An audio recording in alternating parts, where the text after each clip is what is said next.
여러분 안녕하십니까? 오늘도 참으로 좋은 날입니다. 하나님의 기쁨을 충만히 채워주시기 바랍니다.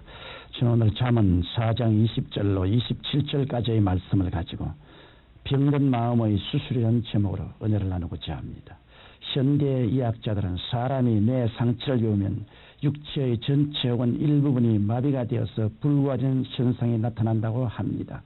마찬가지로 사람의 마음에도 보이지 않는 병, 즉 잘못된 생각, 그릇된 사고, 부정적인 삶의 철학으로 말미암아 생활이 불구화된 자들이 많이 있는 것입니다. 저는 오늘 이렇게 마음과 생활이 병들어 있는 사람에게 하나님의 말씀을 통하여 수술을 가함으로 마음의 병을 고침받고 정상적이고 축복된 삶을 누리도록 도와드리고자 합니다. 첫째로 여러분의 마음을 병들게 하는 요소는 마음의 불안입니다. 사람이 마음속에 불안을 가지면 이미 자신의 행복을 잃어버린 사람입니다. 불안한 사람이 집에 들어가면 집안의 다른 사람까지 불안하게 되고, 불안한 사람이 사회에 나가면 그 사회가 불안해집니다. 이렇듯 불안한 사람이 가는 곳마다 불안의 연쇄 반응을 일으키는 것입니다. 그러면 왜 마음이 불안해지는 것일까요? 그것은 환경에 대처할 만한 자신이 없을 때 마음의 불안이 다가옵니다. 경제적으로 어려운 문제가 생기거나 인간의 힘으로 해결 못하는 상황에 처하게 되면 마음이 불안해집니다. 그러면 이러한 환경으로 인한 마음의 불안은 어떻게 고칠 수 있을까요? 환경으로 인해 다가오는 불안은 주님의 말씀을 믿을 때 극복할 수 있습니다. 하나님을 사랑하는 자, 곧 그 뜻대로 부르심을 입은 자들에게는 모든 것이 합력하여 선을 이루나니라. 이 하나님의 말씀은 저 하늘이 무너지고 이 땅이 꺼져도 변함이 없이 이루어질 말씀입니다. 그러므로 여러분께서 이런 하나님의 말씀 위에 믿음을 굳게 둘 때 환경적으로 어떤 일이 닥치더라도 마음속에 불안이 생기지 않는 것입니다. 다음으로 사람들은 죄를 지으면 마음이 불안해집니다. 죄를 지으면 하나님 앞에 나갈 자신이 없게 됩니다. 왜냐하면 죄는 사람과 하나님을 분리시키기 때문입니다. 에덴 동산에 살던 아담과 하와가 죄를 짓게 되자 하나님 앞에 설 수 없었습니다. 창세기 3장 10절에 보면 아담이 내가 동산에서 하나님의 소리를 듣고 내가 벗었으므로 두려워하여 숨었나이다라고 하였습니다. 누가 그에게 두려움을 주었습니까? 아담과 하와는 하나님께서 먹지 말라고 하신 금단의 열매를 따먹고 벌거벗었음을 알게 되었고 이로 인해 두려워 하나님 앞에 서지 못했던 것입니다. 오늘날도 하나님께 범죄한 사람의 마음속에는 평안이 없는 법입니다. 앉아도 불안하고 서도 불안하다면 그 사람의 생애는 파멸뿐입니다. 그러면 죄로 인한 불안은 어떻게 해결할 수 있을까요? 죄로 인한 불안은 주님 앞에 나와 죄를 다 고백하면 죄가 아무리 주홍 같을지라도 눈과 같이 씌어져 불안이 가시어지는 것입니다. 여러분, 환경이 좋아야 마음속이 편안해지는 것은 아닙니다.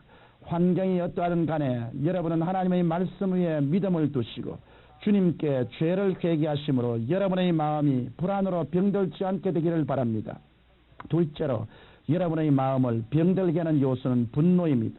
우리들은 가정에서나 밖에서도 너무 쉽게 분노하는데 이 분노가 우리의 마음을 병들게 하는 것입니다. 영국의 유명한 해부학자인 존 헌튼 씨가 분을 내는 사람은 자살하는 것과 마찬가지라고 말했는데 어느 날 의학회에서는 논문 발표를 가진 후 토론을 할 때 이견 차이로 존 헌튼 씨가 분노하여 그만 심장마비가 되어 자신의 말대로 그 자리에서 숨지고 말았습니다. 이와 같이 분노하는 것은 누워서 침 뱉으며 침이 자기 얼굴에 떨어지듯 화가 자신에게 미치게 되는 것입니다. 성경은 이 분노에 대하여 말하기를 분노는 인격을 비천하게 만들고 무지한 인간으로 만든다고 하였습니다. 잠언 14장 29절에 노하기를 더디하는 자는 크게 명철하여도 마음이 조급한 자는 어리석음을 나타내니라고 하였던 것입니다.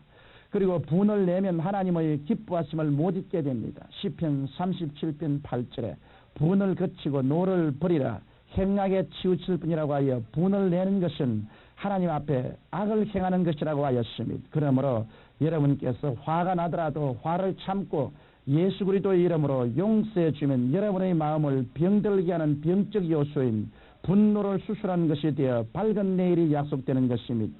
셋째로 여러분의 마음을 병들게 하는 요소는 자포자기입니다. 자포자기는 자신에게도 파국을 자초하며 타인도 파멸시킵니다.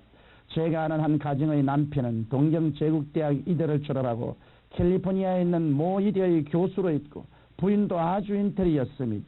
그런데 이 부부가 사소한 의견 차이로 다툰 것이 두 사람 사이를 멀어지게 하였고 나중에 서로가 자포자기에 빠지고 말았습니다. 그래서 남편은 자기 부인이 자기를 죽인다는 망상을 하게 되어 밤마다 부칼을 머리맡에 두고 자는데 부인이 그 옆에서 어떻게 잘 수 있겠습니까? 그리하여 부인이 반 정신적인 신경쇠약이 되다시피 하였습니다. 그래서 제가 그 가정에 복음을 전하자 그들이 예수를 구주로 모시고 난 뒤 자포자기에서 헤어나와 지금은 아주 단란하게 살고 있습니다. 그러므로 우리는 우리 마음을 파멸케 하는 자포자기라는 독소를 제거해야만 합니다. 창세기 2장 15절에 보면 야훼 하나님이 그 사람을 이끌어 에덴 동산에 두사 그것을 다스리며 지키게 하시고라고 하였습니다. 오늘날 우리의 에덴 동산은 바로 우리 마음입니다. 옛날 생명의 근원이 에덴에 있었듯이 오늘날 생명의 근원은 우리 마음인 것입니다. 이러므로 그 옛날에 에덴 동산을 지키고 다스리라고 명령하시던 주님은 오늘날 우리의 마음을 다스리며 지키라고 말씀하시는 것입니다. 우리는 우리의 마음을 다스리고 지키기 위하여 모든 생각을 주님 말씀 위에 두고 언제나 입으로 말씀을 시인해야 합니다. 시인은 배의 키와 같아서 우리가 시인할 때 삶의 배는 항의하기 시작하는 것입니다. 성경에 내 입의 말로 내가 얽혔으며 내 입의 말로 인하여 잡히게 되었느니라고 하여 말이 우리 삶에 있어서 얼마나 중요하다는 것을 말해주고 있습니다. 그러므로 자포자기에 빠져 부정적인 말만 한다면 언제나 그늘에 살게 되는 것입니다. 제게는 국내나 국외에서 많은 편지들이 날아옵니다. 그런데 그 편지 내용에 삶을 비관하고 자포자기하여 절망적인 말만 계속 늘어놓은 것을 읽으면 답장을 쓰면서도 제 마음은 안타깝기 그지없습니다. 그러나 비록 어려운 여건에서도 좌절하지 않고 용기를 가지며 앞날을 향해 힘차게 전진하겠다는 내용의 편지를 받으면 기쁜 마음으로 답장을 쓰고 그분을 위해 기도도 해드리게 되는 것입니다.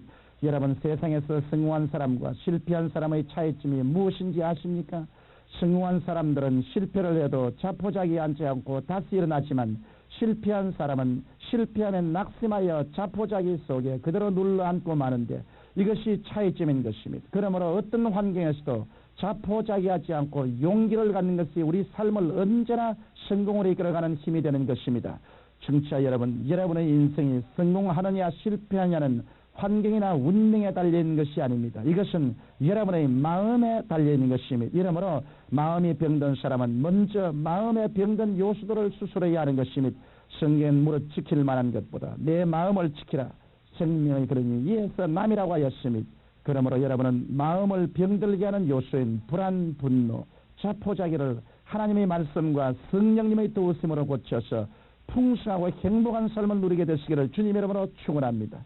만군의 야훼 우리 아버지 하나님, 모든 사람들이 마음을 살펴서 병든 마음을 고치고 수술하고 치료함 받게 하여 주옵소서. 예수님 이름으로 기도합니다. 아멘.